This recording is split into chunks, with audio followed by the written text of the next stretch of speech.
le cieux d'Asie, les éclairs, le tonnerre, le clair matin ou les ombres du soir, chantons de tout mon nez.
Bien-aimés, je vous salue au nom de Jésus-Christ.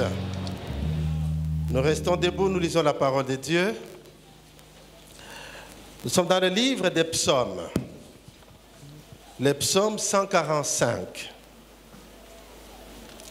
Le psaume 145, nous lisons les 6 premiers versets.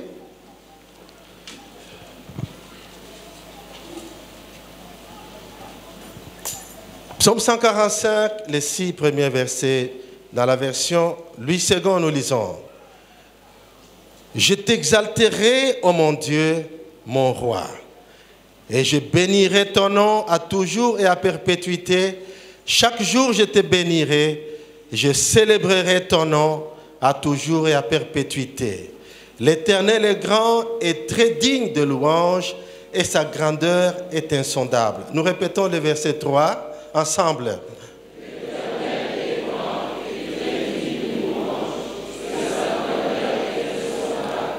Verset 4, que chaque génération célèbre tes œuvres et publie tes hauts faits. Je dirai la splendeur glorieuse de ta majesté, je chanterai tes merveilles, on parlera de ta puissance redoutable et je raconterai ta grandeur. Amen. Et prenez vos places et que le Seigneur vous bénisse.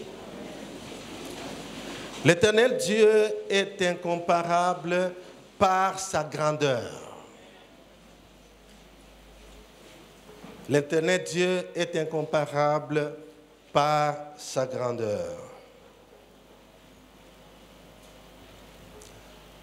Notre Dieu est grand. Le chant que nous venons de chanter dans le premier couplet et le refrain qui s'ensuit, vous connaissez ce chant, c'est un classique connu à travers le monde. Le monde entier chante ces chants, chaque peuple dans sa langue. Tu es grand, ô Dieu. How great thou art. Les Anglais chantent dans leur anglais de King James. How great. Tu es grand. Je raconterai ta grandeur. Le verset 3 de notre passage, l'Éternel est grand et très digne de louange. Sa grandeur est insondable. Sa grandeur est immense. Sa grandeur n'est pas mesurable. Alléluia. La notion de la grandeur, lorsqu'elle est appliquée aux hommes, généralement, on fait allusion à des qualités qui sautent aux yeux. Les qualités qu'on admire chez la personne. Ses capacités ou ses aptitudes. Aussi, on penserait à des réalisations. Quand on dit de quelqu'un, c'est un grand auteur. Il a écrit des livres significatifs qui aident beaucoup de gens, peut-être par la qualité ou par la quantité. C'est un grand auteur. Quand on dit de quelqu'un, c'est un grand professeur, il y a toujours une idée derrière cette affirmation, l'idée de comparaison par rapport aux autres professeurs. Un professeur qui passe du temps à rechercher, à enseigner les étudiants, et les étudiants se retrouvent, ils augmentent leurs connaissances et ils se réfèrent à ces professeurs. Ah, c'est un grand professeur. Une idée de comparaison par rapport à d'autres personnes. Mais quand cette pensée, ce concept de la grandeur est appliqué à Dieu, l'idée de comparaison tombe car Dieu est incomparable. Alléluia. Même si on regarde d'autres divinités que certains peuples à travers le monde adorent, ils ne peuvent même pas s'approcher de ce grand Dieu qui nous est révélé dans la Bible. Donc je disais, quand ce concept s'adresse ou s'applique à Dieu, on va donc au-delà de la comparaison, car Dieu demeure incomparable. Et la Bible nous présente un large éventail de choses à considérer quand elle parle de la grandeur de Dieu. Les qualités de ces dieux, les attributs de ces dieux, son ouvrage, ses œuvres grandioses. Et quand Paul écrit aux Romains, chapitre 1er, verset 20, il dit les perfections invisibles de Dieu. Les perfections invisibles de Dieu. Sa puissance, sa grande puissance et sa divinité se voient comme à l'œil nu quand on les considère dans son ouvrage. Vous voulez voir la grandeur de Dieu, la puissance de Dieu et sa divinité, vous n'avez qu'à regarder ce que Dieu a fait. Ça, ce n'est qu'une partie infime de ce que nous pouvons percevoir. Mais il y a des choses que nous ne voyons pas, qu'on continue de découvrir, qui démontrent que notre Dieu est grand. Et il est incomparable dans sa grandeur. Alléluia. Ce matin, je vais parler de trois grands facteurs qui démontrent la grandeur de Dieu et sa suprématie. Quand je dis trois grands facteurs, cela ne signifie pas que la liste est exhaustive. La puissance ou la grandeur de Dieu est insondable. Par la mesure de la révélation que nous avons de ces dieux, à travers les Écritures et à travers la création, il y a des choses que nous pouvons considérer pour pouvoir apprécier la grandeur de Dieu. Le premier grand facteur, c'est la prérogative de la création. Dieu est grand par sa prérogative de créer. Quand on parle de prérogatives, c'est un avantage qu'une personne ou qu'un être a de façon unique. Quand on dit de la prérogative du président de la République, c'est lui seul qui peut poser cet acte-là, pas quelqu'un d'autre. Dieu a des prérogatives en tant que Dieu. Et la création, le pouvoir de créer, c'est la prérogative de Dieu. Quand nous lisons la parole de Dieu, dès les premières pages de la Bible, le livre de la Genèse, chapitre 1er, verset 1er. Au commencement, Dieu. Ça, c'est un fait qui est établi. Au commencement, Dieu créa. Donc, quand nous lisons la parole de Dieu, la première chose que nous constatons, le premier portrait que nous constatons chez Dieu, c'est qu'il est le Créateur. Au commencement, Elohim, le grand Créateur. Il créa les cieux et la terre. Et quand vous lisez la suite, le tout premier chapitre de la Genèse, et le verset 2, vous montre le récit de la création. Dieu est l'auteur de toutes choses, visibles et invisibles. C'est lui qui en est le créateur. Les hommes peuvent inventer des choses. On parle abusivement de créer. Quand on parle des hommes, on leur applique aussi cette capacité de créer. Mais ce n'est pas au même titre de Dieu. Quand on parle de créateurs de mode, les modélistes, pour les gens qui font coupe et couture, ils créent des modes.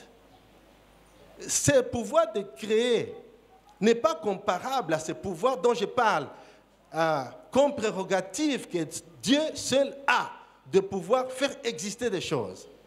Quand on a créé un mode, le mode qu'on a créé pour faire habiller les hommes ou les femmes, c'est fait à partir de la matière première qu'on a trouvée. Le modéliste n'a rien créé comme matière première. Mais Dieu a fait exister les matières premières que les hommes utilisent pour inventer des choses. Alléluia. Amen. Ça, c'est la capacité unique de Dieu. Dieu, le créateur de tout l'univers et de tout ce qui existe. Parce que la Bible nous le présente comme les dieux créateurs, nous pouvons considérer que jusqu'à aujourd'hui, parce qu'il est le créateur, il continue de créer. Alléluia. Dieu n'a pas fini de créer. Quand vous êtes coincé, vous êtes devant une impasse, Dieu va créer une solution pour vous. Alléluia.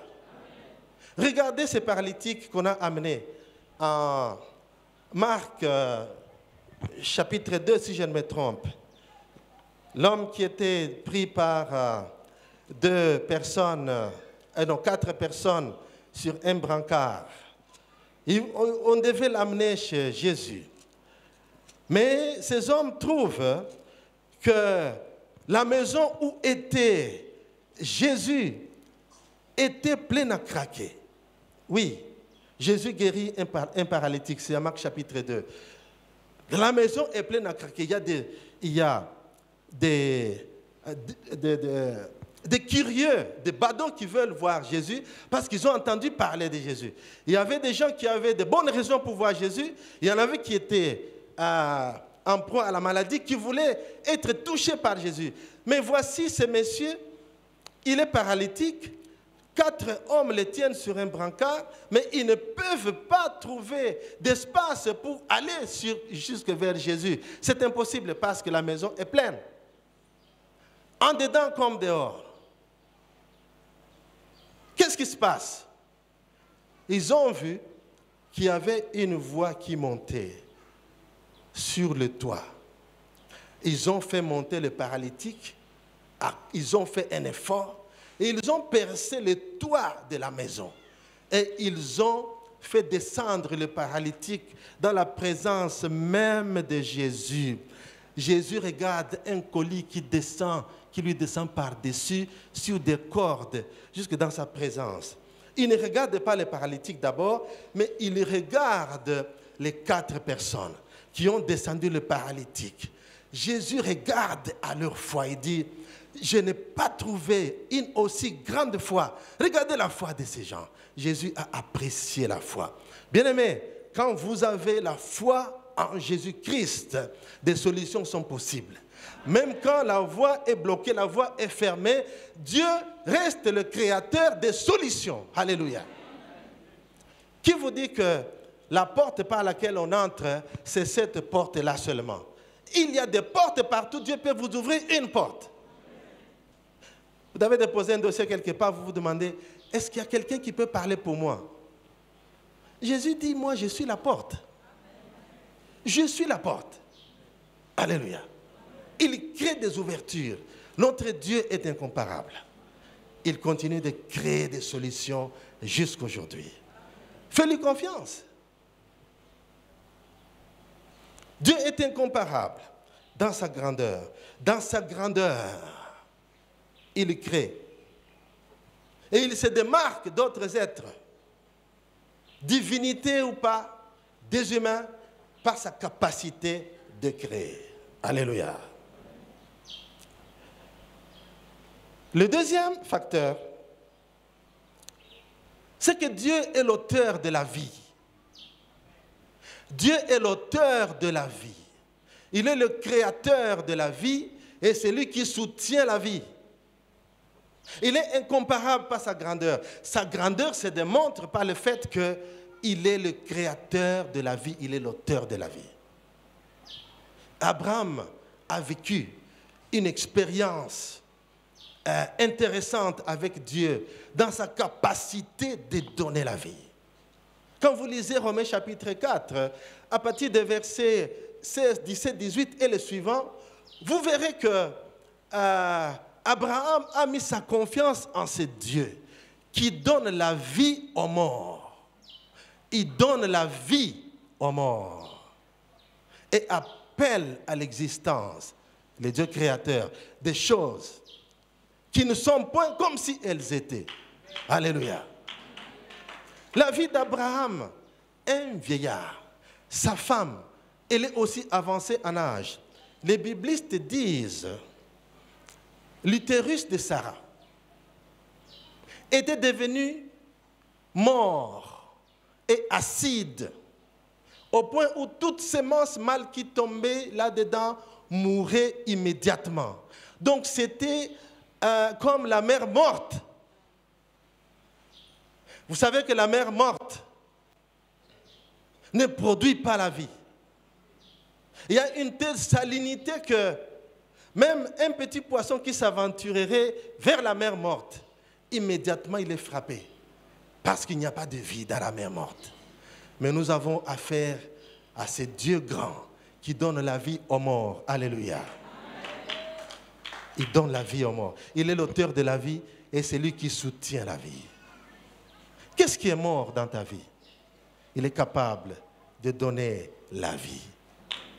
Et ça, c'est ce qui le démarque d'autres divinités et d'autres êtres. Il est le Dieu vivant. Lui-même, il est le Dieu vivant. Il a la vie. Et la vie qu'il donne, il la soutient. Afin que personne d'autre ne puisse s'aventurer avec la vie qu'il a donnée. Alléluia. C'est pour cette raison que tu peux te sentir en sécurité, toi qui es en vie aujourd'hui. Parce que Dieu t'a donné la vie et il soutient ta vie. Oh, il est grand, ce Dieu.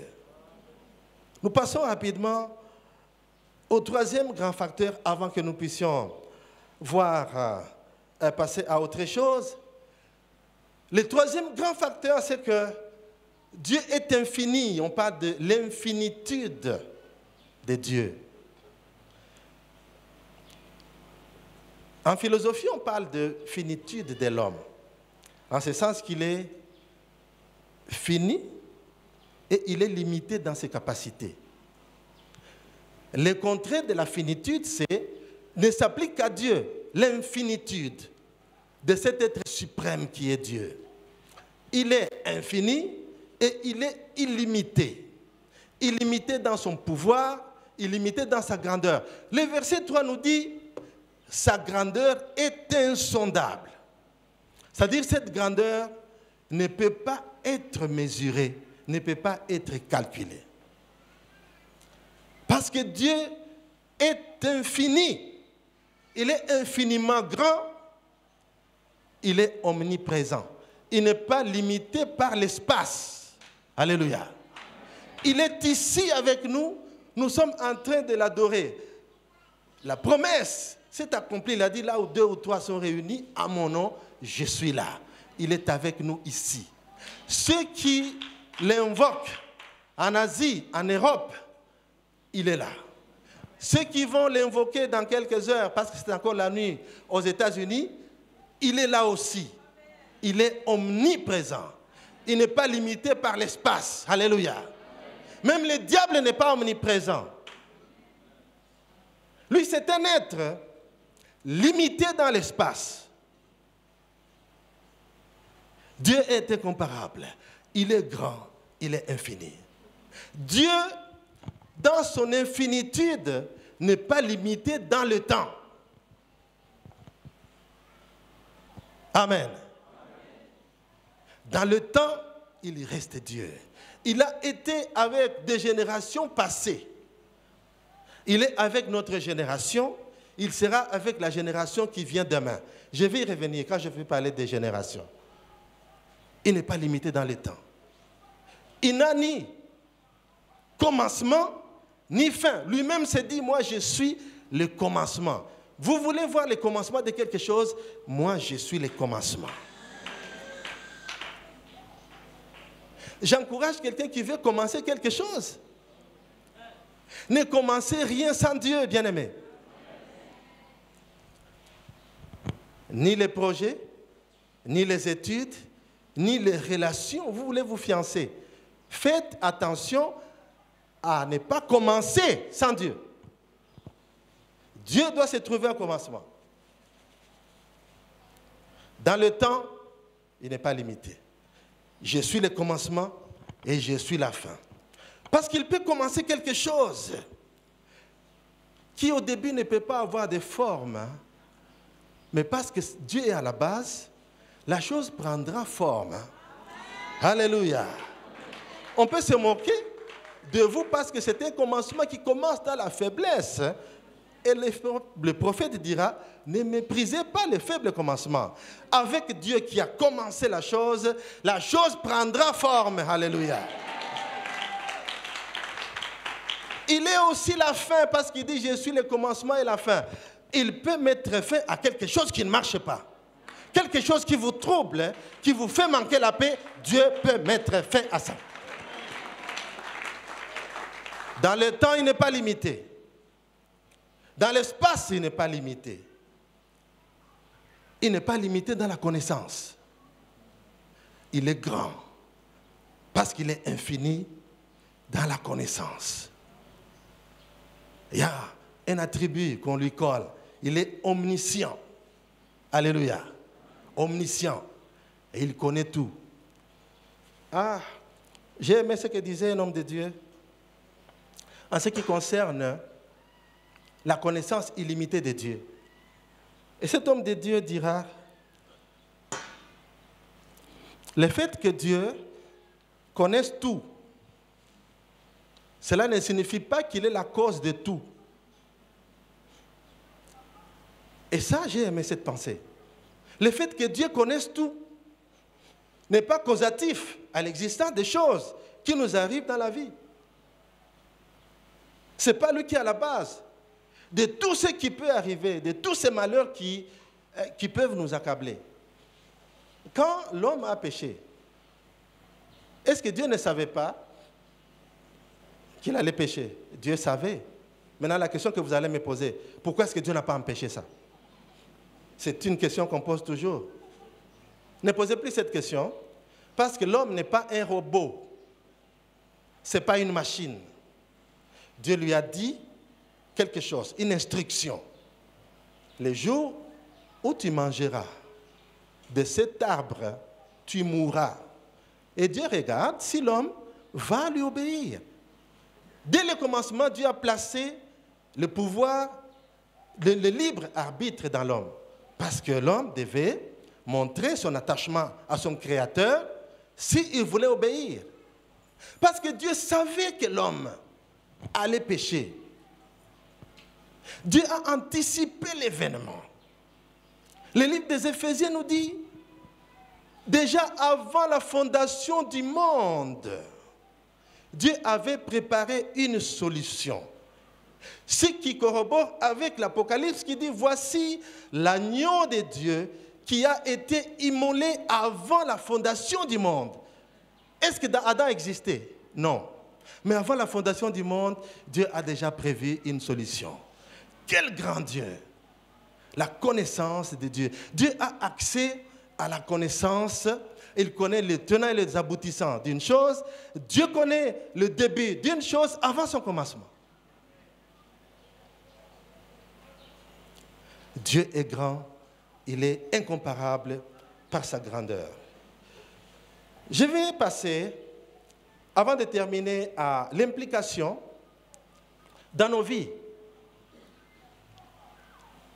du fait de comprendre que Dieu est incomparable dans sa grandeur. Si nous comprenons que Dieu est grand, immensément grand, qu'est-ce que cela nous apporte dans notre vie de chaque jour? La première chose, c'est que la compréhension de la grandeur de Dieu suscite la foi et l'espérance en lui. Alléluia. Quand nous comprenons que Dieu est grand, cela suscite la foi. Cela suscite l'espérance. Nous pouvons lui faire confiance, car il est grand, parce qu'il connaît les choses avant que les choses ne se produisent. Il n'a pas besoin de la permission de quelqu'un pour accéder à la connaissance des choses. Je peux donc lui faire confiance. Surtout quand il a dit quelque chose sous forme d'une promesse. Je vais me dire, Dieu est grand. Il n'est pas un homme pour mentir, ni un fils d'homme pour se repentir. Ce qu'il a dit, ne le ferait-il pas? Il le fera certainement. Donc je dois lui faire confiance. Il ne dit pas une chose pour se rebiffer après, pour dire, ah, je me suis trompé. Dieu ne se trompe pas. Parce qu'il est grand, je peux lui faire confiance et espérer en lui. Les promesses qu'il a faites dans la Bible, les promesses qu'il nous fait par la méditation de la parole, les promesses qu'il nous fait dans notre communion avec le Saint-Esprit finiront par s'accomplir, car il est Dieu grand au-delà de toute comparaison. Amen. La foi et l'espérance sont suscitées en nous par la compréhension de ce Dieu qui est grand. La deuxième chose que la compréhension de la grandeur de Dieu nous apporte, c'est qu'elle nous fait reconsidérer les circonstances de la vie. La compréhension de la grandeur de Dieu nous fait reconsidérer les circonstances de la vie. Les choses qui nous entourent, les choses qui nous arrivent, peuvent être grandes comme une montagne. Comme une montagne. Et Dieu va s'adresser à cette montagne qui était devant Zorobabel. Qui es-tu, toi, grande montagne? Devant Zorobabel, tu seras aplani. Alléluia. Ah, je parle à un Zorobabel ce matin ici. Ou une Zorobabel ce matin qui est en train de faire face à une grande montagne. Dis à cette montagne que ton Dieu est plus grand. Alléluia. Cette montagne sera aplanie. Je peux avoir peur d'une menace, d'une circonstance, jusqu'à ce que je considère et que je comprenne la grandeur de mon Dieu. Tout devient petit. Alléluia. Devant la grandeur de mon Dieu, de notre Dieu, du Dieu de la Bible, quelle que soit la circonstance, tout devient petit et négligeable. Alors quand nous marchons dans cette considération des choses de la vie, la conséquence c'est que vous n'aurez plus peur de rien. Vous n'aurez plus peur de rien. Pourquoi est-ce que nous avons peur parfois, par moment? C'est parce que nous considérons la grandeur des défis qui sont devant nous. Les défis sont là devant nous et nous disons, mais je suis à Kinshasa, je suis venu aux études, aucun membre de famille, tout autour. Qu'est-ce que je vais devenir? Non. Ce que tu vas devenir, c'est ce que Dieu a déjà prévu dans son plan.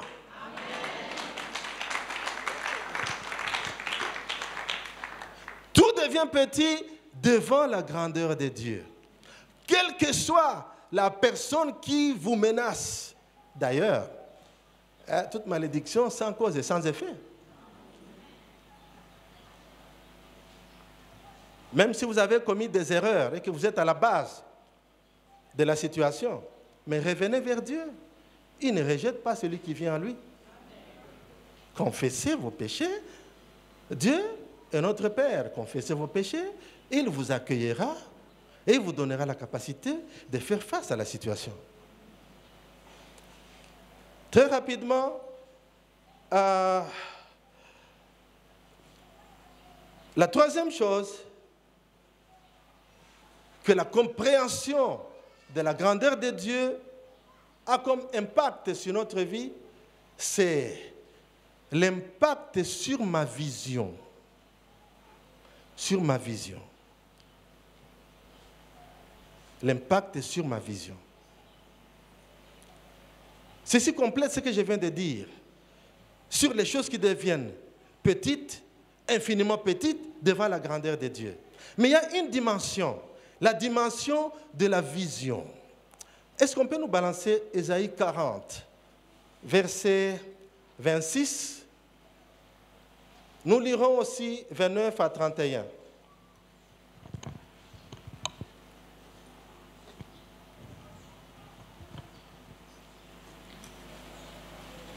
J'aimerais qu'on lise ensemble Ésaïe 40, verset 26. D'abord le verset 26 et puis on va passer de 29 à 31. Est-ce qu'on peut y aller tous ensemble? 1, 2, 3.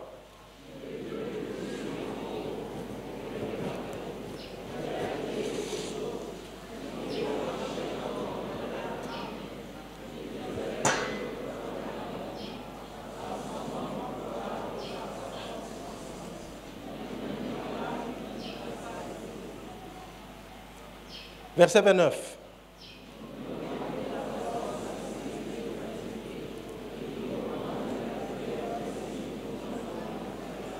On continue.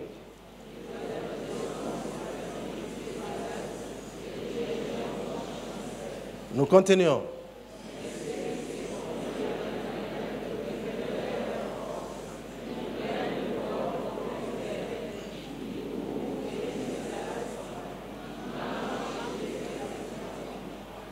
Alléluia. Mais ceux qui se confient en l'Éternel renouvellent leur force. Ils prennent le vol comme les aigles. Ils courent, ne se lassent point. Ils marchent et ne se fatiguent point. C'est l'expression prendre l'envol comme les aigles qui m'intéresse ici, au plus haut point, dans ce passage. Vous pouvez avoir une vision qui se limite à ce qui vous fait tomber, à ce qui vous fatigue. Votre vision ne voit que les facteurs qui vous fatiguent et qui vous font tomber. Mais la Bible dit, levez les yeux. Quand vous levez les yeux, vous aurez une vision différente. Vous verrez plus grand. Tant que vous fixez les yeux à une faible altitude, vous voyez flou.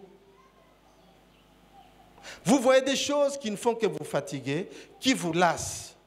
Mais quand vous vous confiez en l'Éternel, la Bible utilise une image. Ceux qui se confient en l'Éternel, d'abord, ils renouvellent leur force, ils ne tombent plus comme avant, ils ne se lassent plus comme avant. Pourquoi? Parce qu'ils prennent leur envol comme les aigles Là, quand ils prennent l'envol comme les aigles, ils ne se fatiguent plus. Leur vision a changé. Ils ont une nouvelle vision. Regardez l'aigle. L'aigle voit à une hauteur, à une altitude, à des centaines de mètres au-dessus du sol. Mais il voit sa proie. Ceux qui ont étudié les aigles disent à 200 mètres, l'aigle peut voir une proie qui se faufile dans l'herbe. Ça, c'est une vision extraordinaire. Voyez grand, bien-aimés.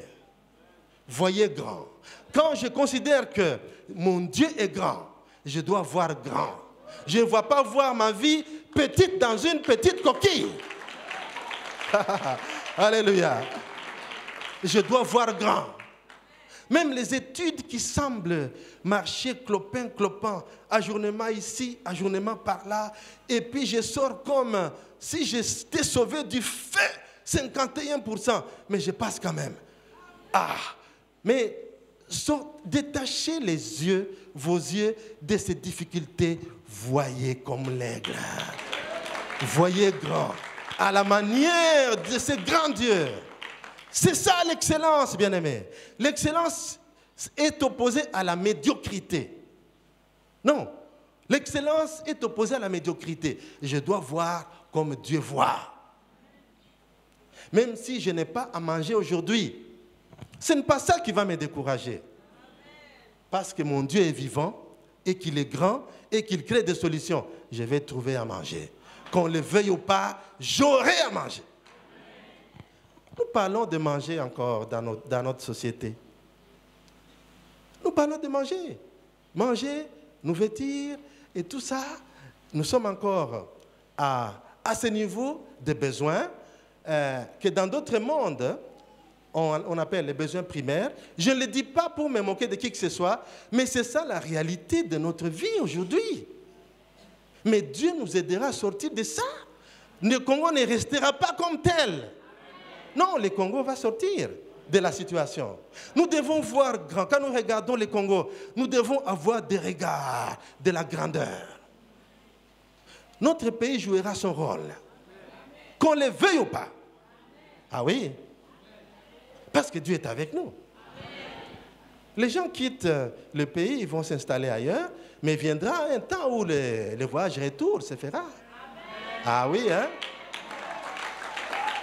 Oui. Ce n'est pas une prophétie, mais c'est juste en considérant le fait que ce Dieu grand est avec nous.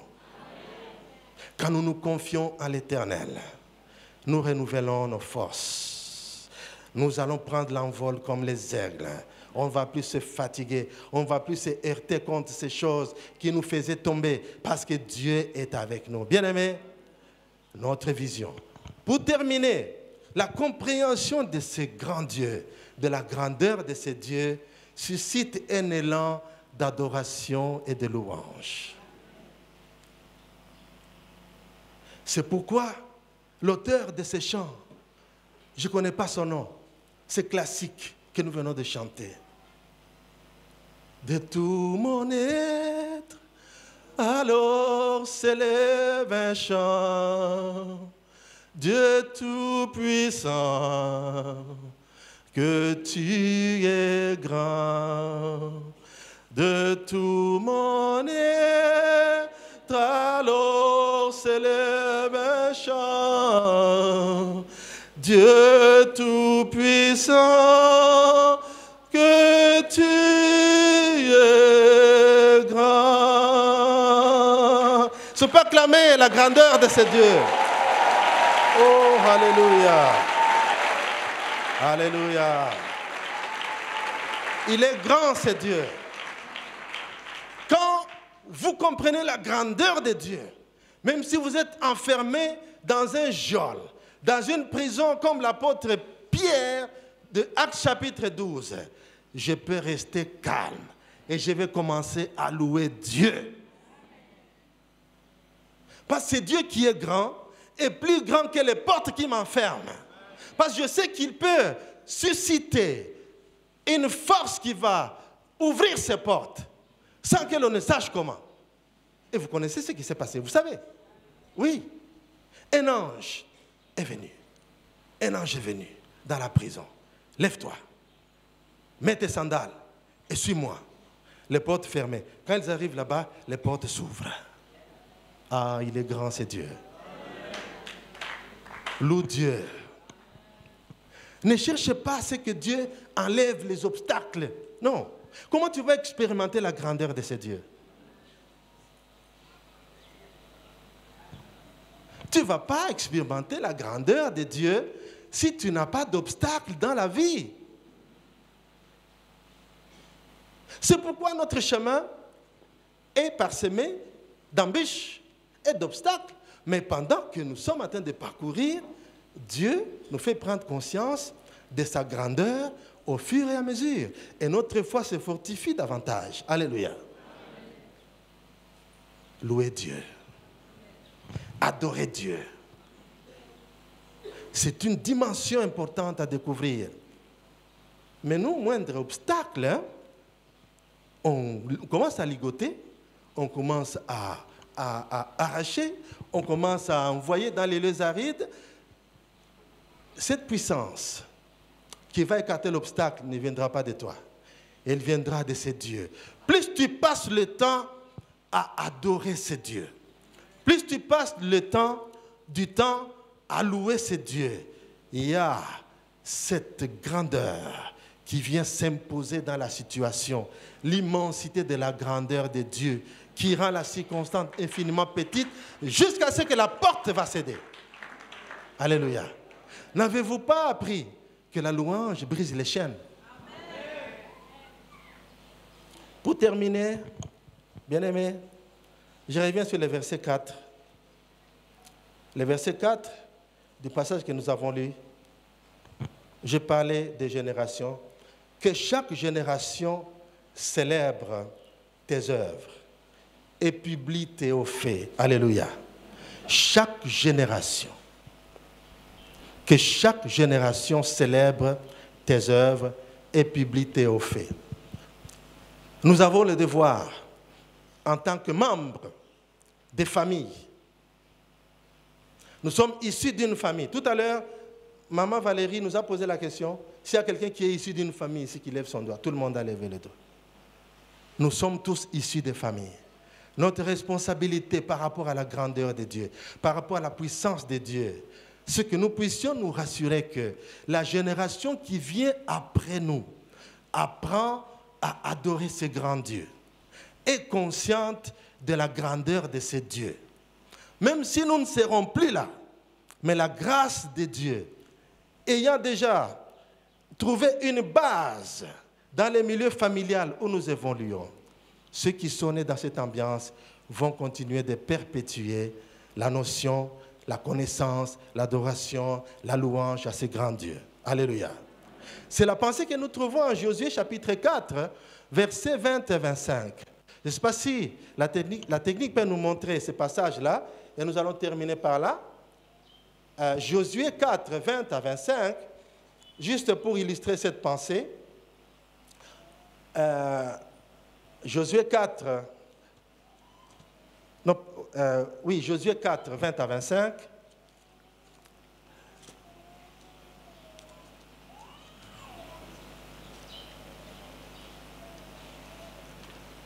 Voilà, nous y sommes, 20 à 25. Josué dressa à Gilgal 12 pierres qu'ils avaient prises du Jourdain. Le suivant. Et il dit aux enfants d'Israël, lorsque vos enfants demanderont un jour à leur père, que signifient ces pierres? Déjà ça nous renvoie à la notion de génération que nous devons entretenir. Il dit aux enfants d'Israël, oui, la suite, vous en instruirez vos enfants et vous direz, Israël a passé ce Jourdain à sec. Car l'Éternel, votre Dieu, a mis à sec devant vous les eaux du Jourdain, jusqu'à ce que vous eussiez passé comme l'Éternel, votre Dieu, l'avait fait à la mer Rouge, et qu'il mit à sec devant nous, jusqu'à ce que nous eussions passé. Afin que tous les peuples de la terre sachent que la main de l'Éternel est puissante, et afin que vous ayez toujours la crainte de l'Éternel, votre Dieu. Le dernier verset.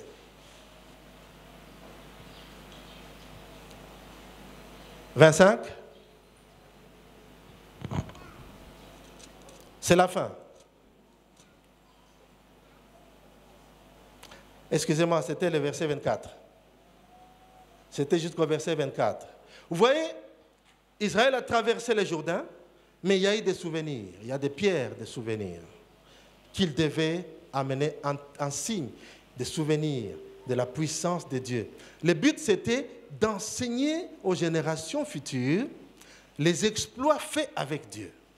Les exploits que le Seigneur a accomplis en faveur des enfants d'Israël. Un jour, vos enfants vous poseront la question, à quoi servent ces pierres? Qu'est-ce que nous faisons? Qu'est-ce que nous laissons comme signe, comme repère de notre foi, de notre attachement à ce grand Dieu dans nos maisons? Il est de notre responsabilité de pouvoir nous assurer que la génération qui vient apprenne que nous avons servi un grand Dieu, un Dieu puissant avec qui nous avons fait des exploits. Et il faut qu'il y ait des pierres ramassées dans notre expérience, dans notre Jourdain de la vie. Qu'est-ce que nous laissons comme symbole? Qu'est-ce que nous laissons comme référence à la génération qui vient? Bien-aimés dans le Seigneur, notre Dieu est grand. Sa grandeur est incomparable. Sa grandeur est insondable. Nous devons nous appliquer à vivre avec ce grand Dieu, à l'adorer, à nous appuyer sur lui, à lui faire confiance, mais aussi à pouvoir travailler sur notre vision. Comment est-ce que nous voyons notre vie? Comment est-ce que nous voyons notre avenir? Plus nous contemplons ce grand Dieu, plus nous verrons grand. Alléluia. Que Dieu vous bénisse.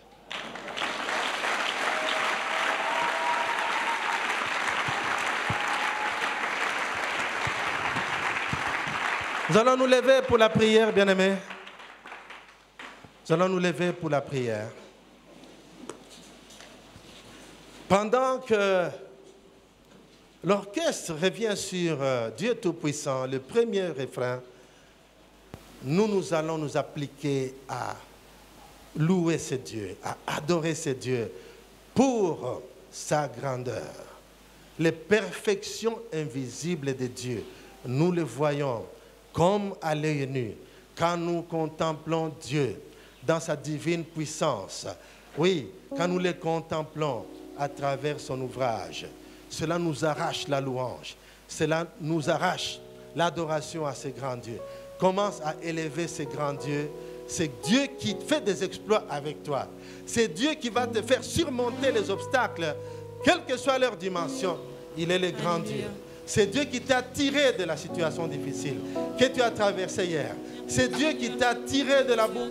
C'est Dieu qui s'est fait connaître à toi pour que dès le bas âge jusqu'à l'âge où vous avez aujourd'hui, l'âge que vous avez aujourd'hui, vous puissiez demeurer attaché à ce Dieu. Oui, il est Dieu. Il est grand, c'est Dieu. Élève ce Dieu. Élève ce grand Dieu. Ce grand Dieu qui se manifeste. Qui se manifeste. Alors se lève un chant. Alléluia. Oh, il est grand, c'est Dieu. Dieu tout-puissant. Il est grand, c'est Dieu. Que tu es grand. Il est grand, c'est Dieu. Que tout monde alors se lève un chant. Il te fera sortir de cette trou. Et Dieu tout-puissant. Que tu es grand et tout mon nez.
Nous avons deux sujets pour terminer. Le premier, tu as besoin de la révélation de la grandeur de Dieu devant le défi, devant des situations que tu traverses. Et tu vas prier pour que Dieu manifeste sa grandeur et sa puissance. Et que l'on sache que lui seul est très très grand, plus grand qu'encore. Et que l'on sache qu'il est plus grand que le féticheur, qu'il est plus grand que les magiciens, qu'il est plus grand que le plus grand de ce monde, qu'il est plus grand que les sorciers, qu'il est plus grand que le grand que tu as longtemps considéré comme grand, qu'il se révèle et manifeste sa grandeur et sa puissance devant le défi qui te dresse devant toi, dans des situations que tu traverses, dans la réalité de ta vie, qu'il manifeste sa puissance, qu'il manifeste sa grandeur. Le monde attend de toi un signe de la gloire. Tu es plus grand, tu es plus grand. Et tout splendide il est le Dieu qui fait. Vraiment grand, vraiment grand. Oh, que le monde tu es plus grand, Seigneur. Tu es plus grand, Il manifeste sa Seigneur. grandeur par la création Vraiment grand. et la solution de ta vie au milieu de tes problèmes.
Et sa gloire.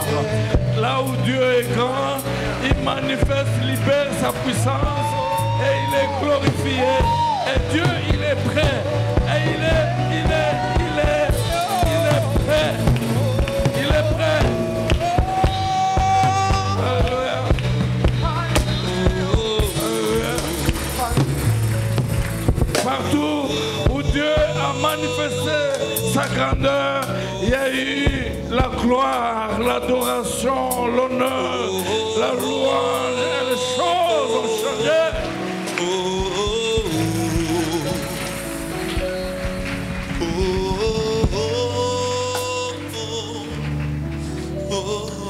Comme je le fais au premier culte, comme c'est un dimanche de famille, nous voulons prier pour la famille. Et on va terminer quelques minutes. Je l'avais dit au premier culte qu'un jour, un musulman a révélé à un chrétien. Le musulman était à jeun. Il dit, nous sommes en train de gêner pour que le couple chrétien se disloque. Pour qu'il y ait des problèmes dans des familles de chrétiens. Alors lui était étonné d'entendre qu'il y a des gens qui prient à leur manière pour qu'il y ait des problèmes dans des familles, dans des foyers de chrétiens. Aujourd'hui, il y a beaucoup de cas de divorce chez les chrétiens. Des dislocations, des séparations des corps. Aujourd'hui, il y a beaucoup de problèmes où les parents sont divisés. L'homme et la femme, et les parents avec les enfants. Une grande hostilité, une grande haine. Aujourd'hui, nous faisons face à des réalités très compliquées où les gens qui se marient, l'un des partenaires meurt au flair d'âge. Et l'autre est obligé de se battre pour s'en sortir.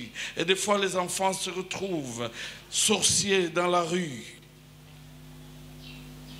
dans la prostitution. Le monde des ténèbres a des plans machiavéliques contre le chrétien. Si le monde des ténèbres combat les couples, ceux qui sont mariés, il empêche aussi les jeunes gens de se marier. Nous voulons prier ce Dieu grand, détruire toutes les œuvres diaboliques, sataniques. Parce qu'il y a des couples, même ici ce matin, qui ils sont côte à côte, mais ils ne s'entendent pas. Ils sont là, ils ne s'entendent pas. Ils vivent dans l'hypocrisie.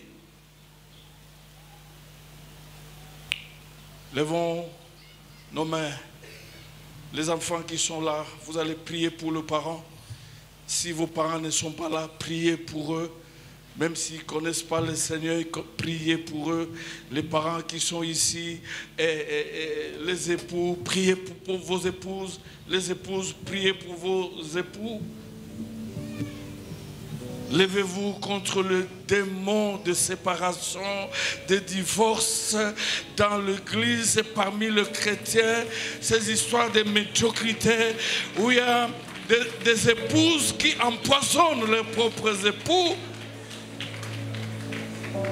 Parce que finalement, la Bible dit que vous serez séparés seulement par la mort. Il y a des maris qui précipitent la mort de leurs épouses parce que c'est à la mort qu'on aura se séparer. Il y a des épouses qui précipitent la mort de leurs époux parce qu'il est dit que c'est à la mort qu'on va se séparer. Levez-vous, brisez, détruisez l'œuvre du divorce, l'œuvre de la séparation, l'œuvre de la mort précoce de partenaires, l'œuvre de maladie. Oh, gloire à Dieu!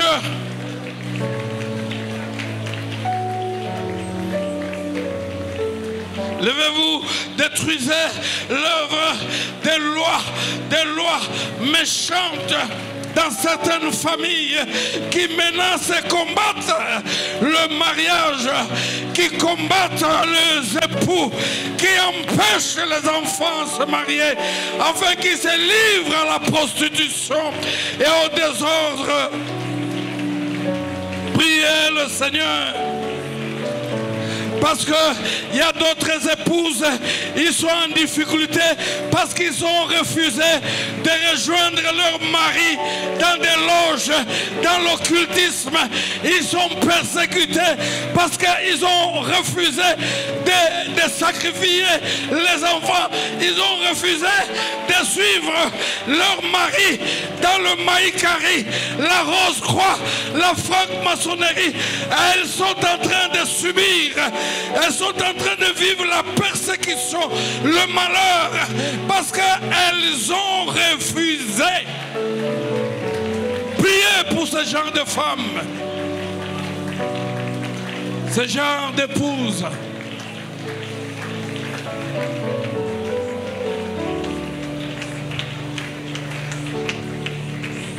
Les enfants, priez pour ce genre de parents où vous avez un parent qui est dans l'occultisme et il rend une vie dure à votre mère.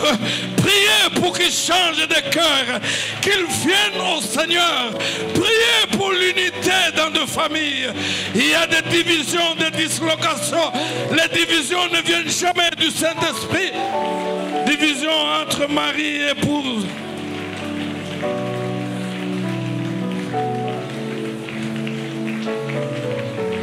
Division causée par des différences de religion. Des différences de religion. Priez, brisez ces choses-là.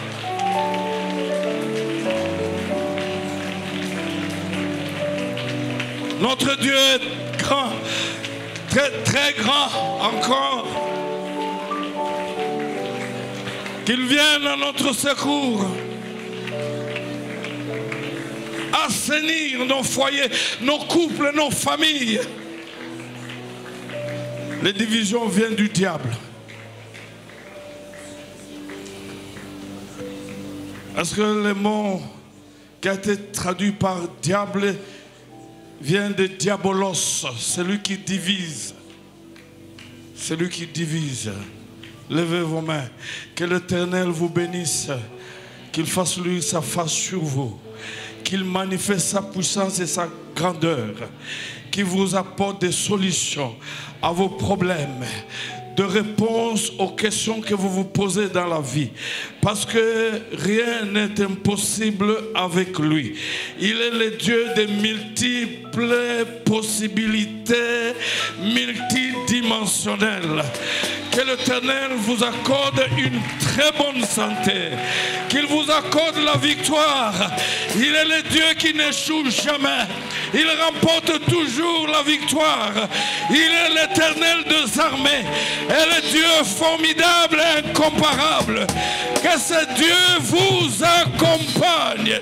Soyez bénis au nom puissant de Jésus-Christ. Amen.